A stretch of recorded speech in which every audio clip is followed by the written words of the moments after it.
Welcome to another episode of Let's Talk Health and Home with Stephanie. In today's episode, we are at 22nd Barbell in Johnston, Iowa, and we are going to take you along for a strength training session with my coach, Wes.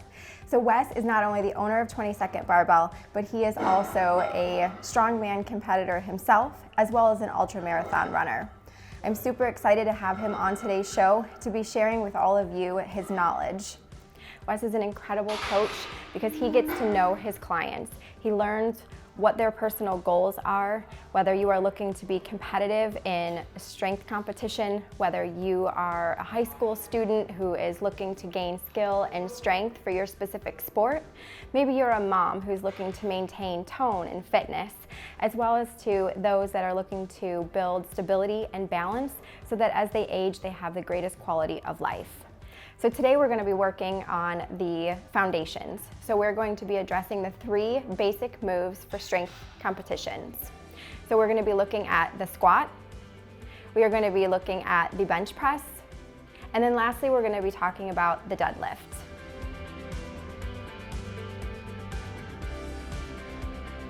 Okay, so let's cover the deadlift here.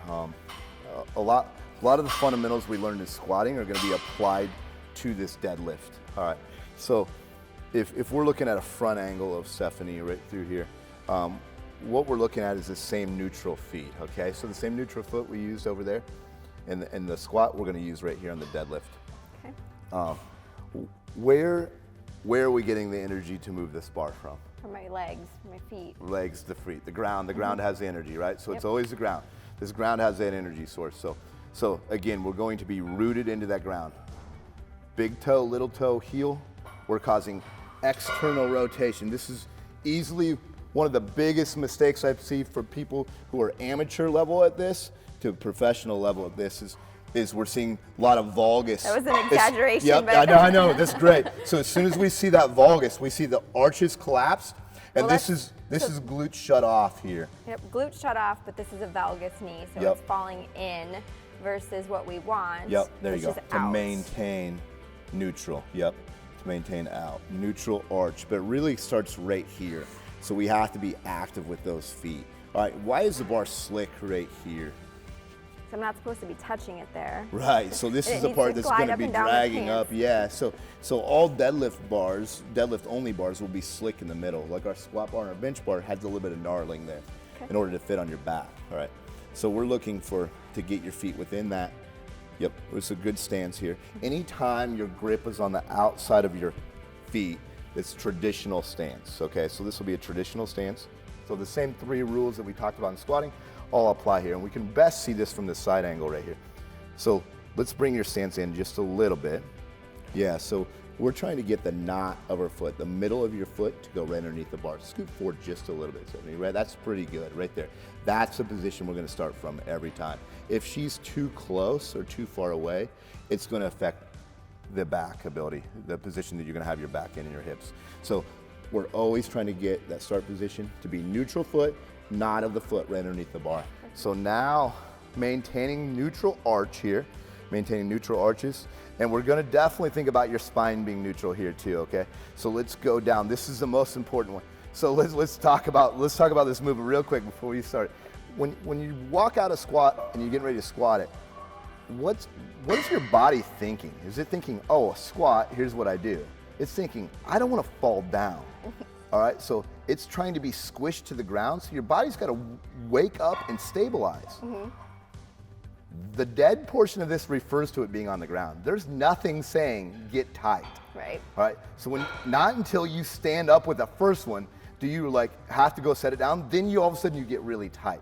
So we have to create tightness on this first descent. So the most important part of the lift, just like the handoff and the unrack for the squat and the bench, is we're trying to maintain tightness and get really tight set up for this first rep. There's nothing saying, hey, Stephanie, this bar's gonna squish you, get tight. All right, so we have to create our own tightness. So we're gonna do that by foot in the ground, creating torque, pushing into the ground, and we're immediately, I always tell clients if we have a scale below here, I wanna be able to see you increase that weight of the scale by pushing into that scale as much as possible. So, yep, we're actively pushing. All right, so then let's go down and grab that bar. We're gonna grab right outside. Let's not set your air yet. Let's not set a breath of air yet. Let's go down and grab right outside your hips. Yep. We're in a good position right here, all right? Now, she's a little bit too low. Let's go double overhand grip just for teaching right now.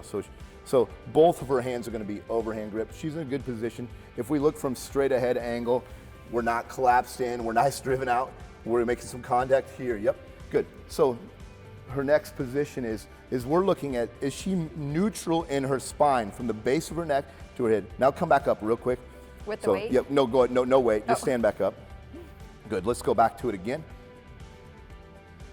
Good, okay. So a little bit of extended in the neck right there, and then we're gonna bring your ribs up. There you go, that's better. Now let's tighten your lats. All right, so a couple cues to tighten your lats. You see how you were shrugged up? I wanna think about squeezing your armpits together or flex your tricep. There you go, so that's the cue I wanna see. I would like to see that elbow turned back so I know she's in a good tight lat position, and you can see it. So relax that lat, now fire that lat again. You'll see this tighten up right here. There you go, so now she's nice and tight. And she's not arching to do it, she's nice and flat. This is her go position, good. As long as you can find the right start position, you can do this movement safely. People go wrong, and this movement more than any other movement does a lot of damage. Right. And it does a lot of damage to the spine. So you do this movement wrong, you can't even brush your teeth, let alone lift weights. So this movement done correctly though, will develop more muscles in the body than just about any other movement. So this is a really good movement to do correctly. If we're not sure we're doing it correctly, let's avoid it altogether, okay? Or do some variations of it. Okay, so let's talk about these bumper plates real quick. So this is a height of a 45-pound plate, but it weighs 25 pounds. You know, we have them with 10 5 pounds. So you don't have to be able to lift 135 pounds to start your deadlift off. We're at 95 total pounds here. And we're at the right height. And the height matters because this is where we start our deadlift, right? This is as low as you have to go. So let's come down again to that start position. No? Yep. No, don't set your breath. Let's just find that start position again. Good. Okay, so right here, you're almost squatting too much, all right? And I know this because your shoulders should be in front of the bar. So let's bring your hips up a little bit higher, right there. So if you squat too much, it's gonna kick that bar forward. See that bar roll forward? Now it's over your toes. We wanna maintain that bar path right there. There you go. That's your start position, okay? Now we're gonna tuck your chin. Now let's tighten your lats.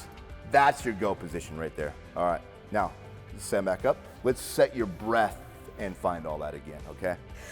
There you go. That same breath that we set during the squat. Good. Hips just a little bit higher. There you go. That's your go position right there. Stand up with it. Good. And when you finish, squeeze your glutes as much as possible. Stand up nice and tall. Shoulders, ears, and hips should all line. Now set it back down. There you go. Yeah, terrific. Yeah, terrific. So at the top, so when we go to move this way, you're thinking, starting here, you're driving your feet into the ground, and once we get to the knees, you're thinking, so you're pushing your feet, your upper body is just holding the bar. It's like toe straps. They're just locked in position. They're not bending or pulling or doing anything. All right, they're just holding that bar. Once the bar crosses your knee, you're gonna think, engage your glutes, squeeze to get your glutes underneath the bar. So a lot of people try to push their hips in the bar and they lean back, all right? This is a broken position. Now we're in extension, where knees are bent, or actually your finished position is nice and tall. And we're driving our feet in the ground and we're driving our hips forward at the same time. Okay.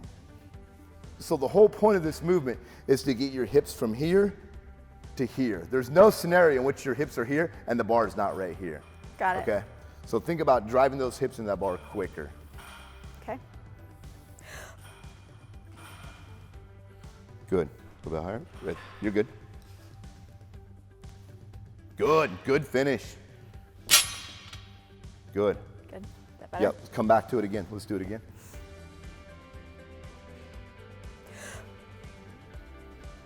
All right, stop right there. Note the height of her hip with something in the background.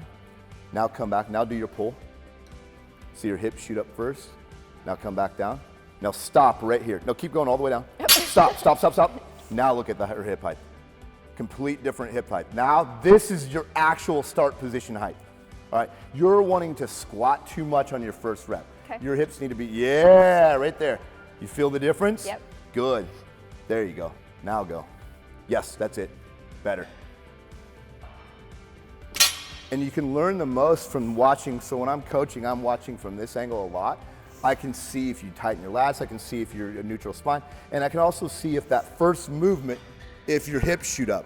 That means that you were too low, you were squatting your deadlift. If I see those hips shoot up first, I know that your hips were too low to start with. Like it's just a wasted energy, right? So we want to be in the most optimal position right away. So when we go to push, those hips and bars should move at the same time. Okay. The other thing I wanted to kind of touch base on is just the noise that you hear. So what I love is that you can be across the gym and you can know if someone is actually deadlifting correctly or not. So will you tell our viewers what that sound is? Yeah. And a lot of this comes from understanding the movement and then understanding the equipment a little bit too. These bars are specific for deadlifting. So LaRue's pretty bored with our talk, but these bars are specific for deadlifting. They are designed to bend. They're an eighth of an inch skinnier. They're a foot longer than a normal bar. Why might that be beneficial? Like what is the benefit of having a longer, skinnier bar? Balancing the weight better. Yeah. So if we think of somebody deadlifting a lot of weight, and in powerlifting, there's people deadlifting, 700 to 900 pounds. So the weight's all the way to the end of this bar. When this occurs, the bar actually bends under load. It's called whip. How much whip is in this bar, or flex. So when this bar flexes, that means the inside plate comes off first, and as the bar gets higher, the outside plate comes off. So when I go to move this, the inside plate, and then all of a sudden the outside plates come off. So I get 3 or 4 inches of flex of incrementally increasing weight. Right? If the bar's completely stiff, and we do use stiff bars too, all 800 pounds have to come off the ground at the same time. Okay? So you can hear when people jerk it. So with this bar, we want to be more patient. You should never hear off the ground. Right? It should be nice and smooth, like a toe strap between 2 cars. Like if you attach your car to my car and you went over to the gas station, you wouldn't just jerk it, right? So same thing here. We want to give it some gas till we feel that tightness. Once we feel the tightness in the bar, then we go. Okay. So same thing here. So let's do it again. Let's go back to that flex. This bar will flex a little bit, even at 95, but it gets a little bit of play here. See that play right there? Well, even if I just demonstrate, hopefully not hurt myself, but just demonstrate of pulling versus. I can hear. Yep. All right, so spend all this time trying to break those habits. Right. That's okay. So. Yep, and then a lot of what happens at the top too is we overextend. So now shove your hips forward and bend all the way back. So you see a lot of people, will extend all the way back to this position. Yes, so now she's in a broken position here. Her ribs are up, so she lost all her air. It's hard to do it wrong when we I know, I just over-exaggerated that. The quality of the movement really matters here. Let's do it again. Okay, so correctly. There you go, neutral foot. There you go. Now drive. Now drive those hips. Head. That's really good. There's your best rep. Yeah, it's a good one to end on. That's great.